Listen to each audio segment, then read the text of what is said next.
সারাদিন রোজা রাখা ইফতারের খেজুরটা মুখে দিয়েই যারা দৌড় দেন পাড়ার মোড়ের দোকানে এক টান বিড়ি আর এক চিমটি গুটকা খাবার জন্য, আজকের এই ভিডিওটা শুধুমাত্র তাদেরই জন্য। আপনি কি জানেন, ইফতারের পর আপনি ধূমপান করতেছেন না, বরং নিজের কলিজাটারে নিজেই পুরাইয়া ছাই করে দিতেছেন। আপনার এই এক টান বিড়ি আর এক চিমটি গুটকা যে কোনো মুহূর্তে আপনার হার্টকে থামিয়ে দিতে পারে। দয়া করে আজকের এই ভিডিওটা শেষ পর্যন্ত দেখুন, না হলে হয়তো কালকের ইফতারি করার সুযোগ আপনার নাও হতে পারে।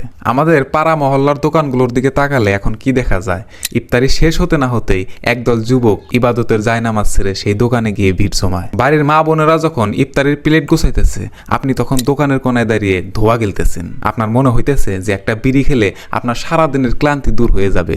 ভাই ভুল, একদমই ভুল। আপনি আসলে আপনার ক্লান্ত শরীরটাকে একটা বিশাল ইলেকট্রিক শক দিতেছেন, যেই শক সহ্য করার ক্ষমতা আপনার শরীরে সেই মুহূর্তে থাকে না। ব্যাপারটা বোঝেন নাই, তাই না? যখন আপনার শরীরের ভেতর সারাদিন বাইরে থেকে কোনো খাবার ঢোকে নাই, তারপর ইফতারের শেষে হঠাৎ করে যখন আপনার শরীরের ভেতর খাবার ঢুকলো, মানে খেজুর আর পানি আপনি যাই খেলেন, খাওয়ার পরে আপনি যখন ধূমপান করেন, তখন আপনার শরীর একটা ইলেকট্রিক শকের মতো অনুভব করে। মানে আপনার শরীরে একটা ইলেকট্রিক শক লাগলে যেমন আপনার শরীর চমকে যায়, ঠিক তেমনি ইফতারের শেষে ধূমপান করলে আপনার শরীর ওইরকম ভাবে চমকে যায়। সারাদিন না খেয়ে থাকার পর আপনার শরীরের প্রতিটি কোষে অক্সিজেনের হাহাকার থাকে।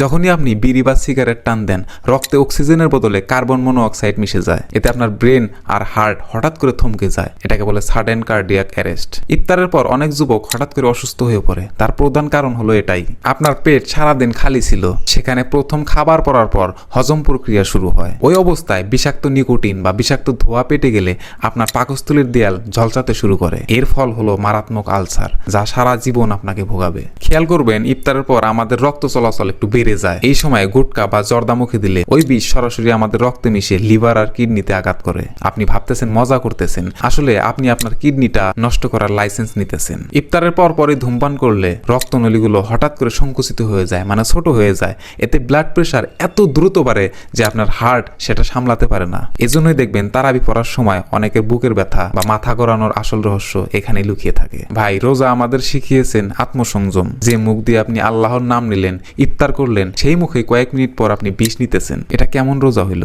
সারাদিন না খেয়ে থেকে আপনি যদি এই 5 মিনিট নিজেকে কন্ট্রোল করতে না পারেন, তাহলে এই রোজার সার্থকতা কোথায়? আপনার পরিবার আপনার জন্য পথ চেয়ে বসে থাকে, আর আপনি নিজের টাকায় নিজে বিষ কিনে খাইতেছেন। ওই দোকানদারের লাভ হইতেছে আর ক্ষতি হইতেছে আপনার নিজের, আপনার বাবা মায়ের স্বপ্নের। সচেতন হন, সুস্থ থাকুন। দেখা হচ্ছে পরের ভিডিওতে। ধন্যবাদ।